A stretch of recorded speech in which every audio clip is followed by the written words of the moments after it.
Hey folks, Dr. Duncan here, and we're going to wrap up our video summary of Dowdy and Connor's 2019 paper, Nonchalant Flight in Tiger Moths is Correlated with Unpalatability.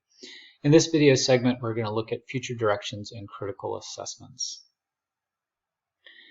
Future directions, the authors did a really good job of indicating where they'd like to see some future research being done based on what they found in this study. One of the things that they point out is that there's likely to be intra-specific variation in toxicity.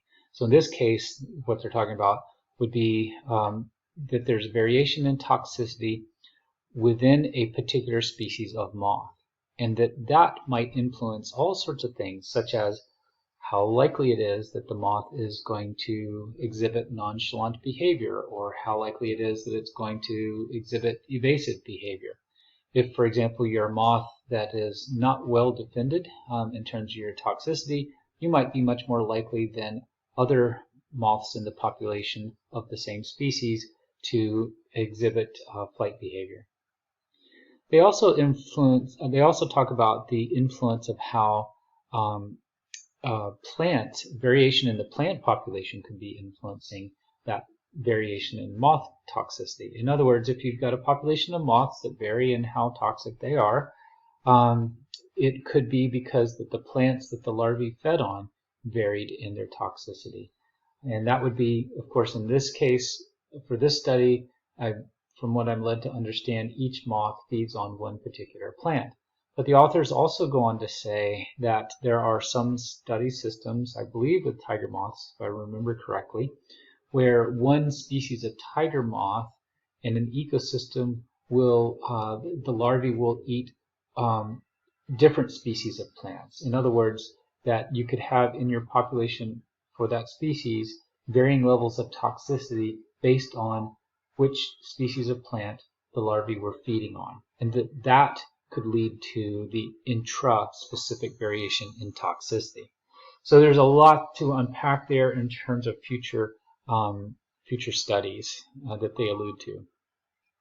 There's also the case of possible Batesian mimicry that they uncovered, and they advocated for there being further research on that.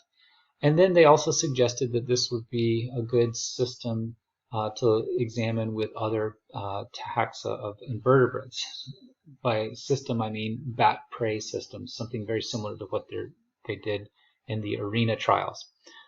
They mentioned other taxa that show some of the characteristics of tiger moths that include some species or groups of beetles, praying mantises, owl flies, and some other groups as well.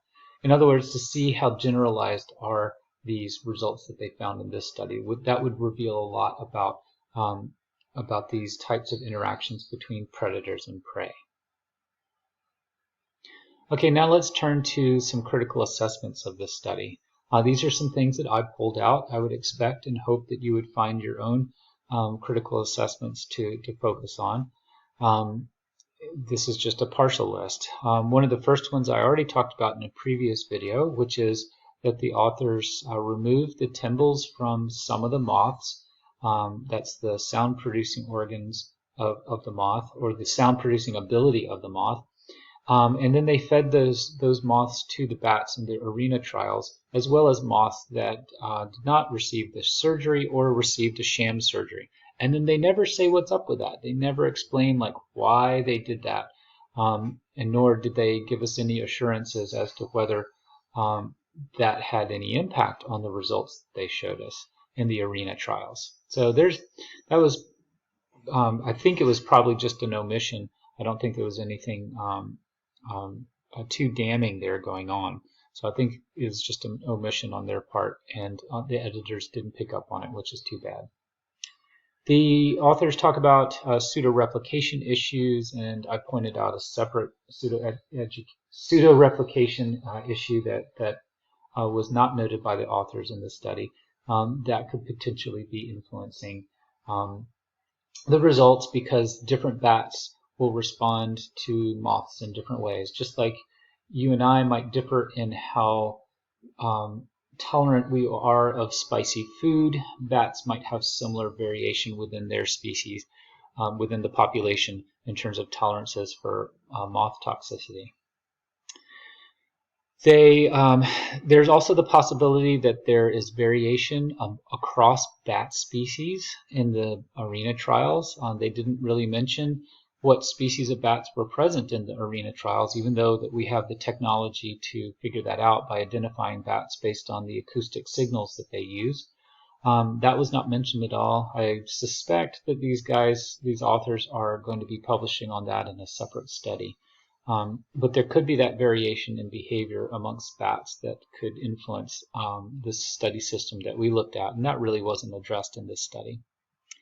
And then finally, it occurs to me that if you're out there, for many nights in July and August, throwing moths up into the air to bats that have been attracted to lights, the bats are going to learn to come and feed around those lights night after night. It's quite possible that the bats get partially trained to come around and fly around, and maybe that the bats wind up sort of being picky about what moths they eat as released by the researchers. So if they know that the researchers release some moths that are tasty and others that are not, and some that are in between, the bats might just reject the unpalatable ones and the moderately palatable ones, hoping that they'll get some of those sweet and tasty moths that are palatable if they just wait long enough.